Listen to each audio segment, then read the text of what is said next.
First, that everyone please remain seated while the car is moving, and second, especially for the kids, but also for the adults, it's really important to keep your headbarbs and fingers inside these windows the whole trip. They are very heavy plate glass windows. Just in case the passenger on the last trip moved them around, and they're not firmly caught, we just want to make sure to keep everyone safe. We're going to take you for a 10-mile round trip out on our museum main line.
was built by the Pullman Car Company of Chicago in 1923.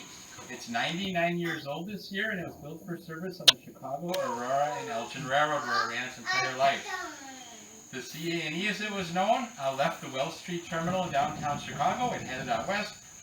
It was about an hour's ride to the city of Wheaton. At Wheaton was the company's shops and the offices of the CA&E. There was also a branch that went to Elgin, and there was a branch that went to Aurora.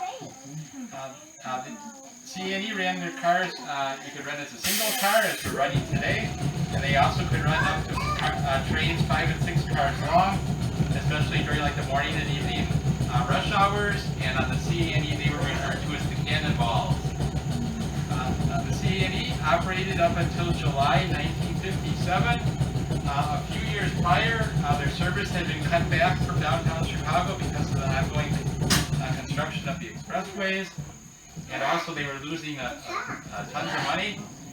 So on the morning of July 3rd, 1957, the courts ruled that the CA&E could abandon service, so promptly at 12 o'clock noon, the CA&E abandoned service, leaving all the commuters they had brought into downtown Chicago earlier that morning stranded.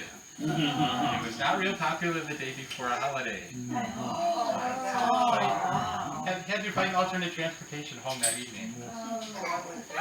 Fortunately, many of the Chicago and Elgin cars were preserved at museums across the eastern part of the United States.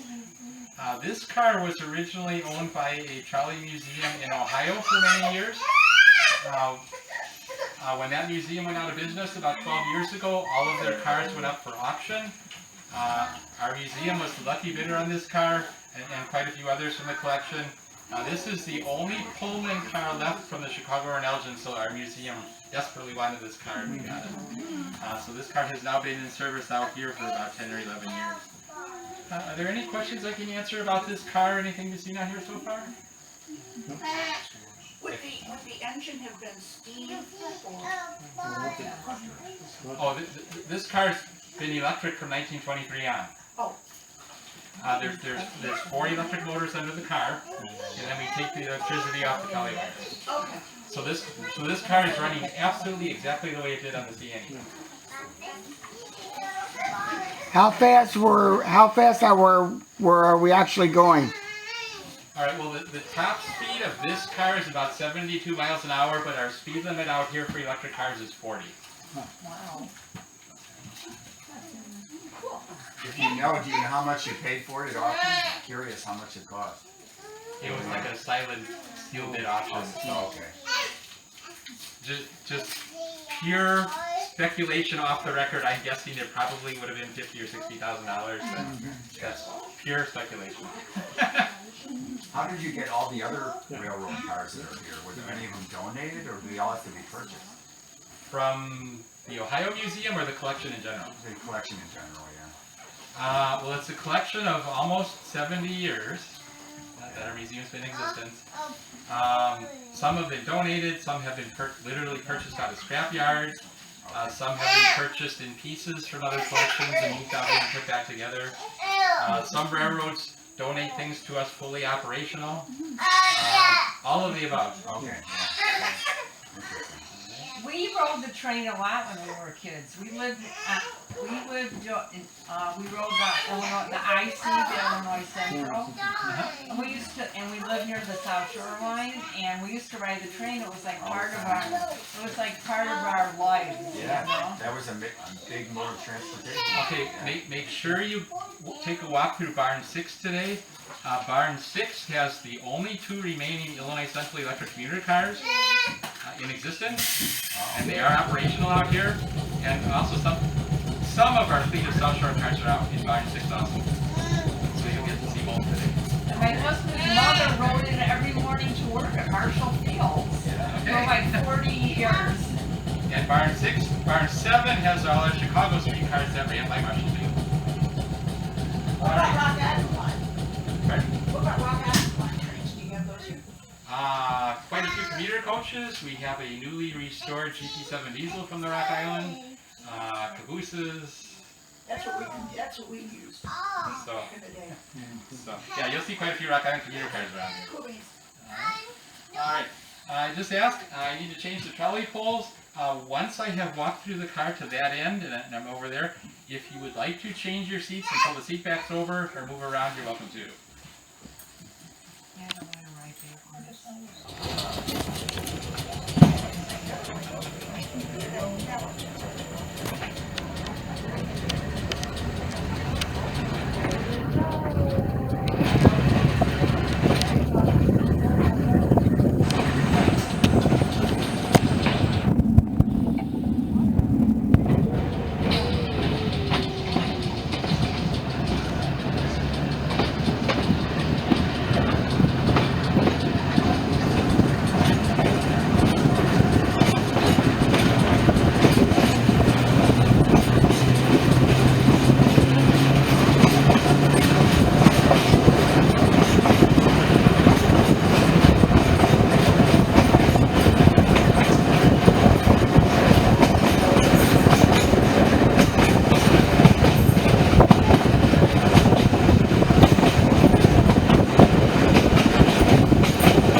you may have noticed that all along the way we've been paralleling another railroad.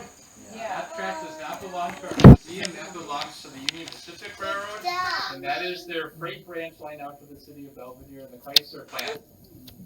That line is very important to our museum though, because up ahead we have an interchange track with them. And any time a steam engine or diesel or passenger car is donated to our museum, from wherever it's coming from across the country, it'll be delivered to Chicago.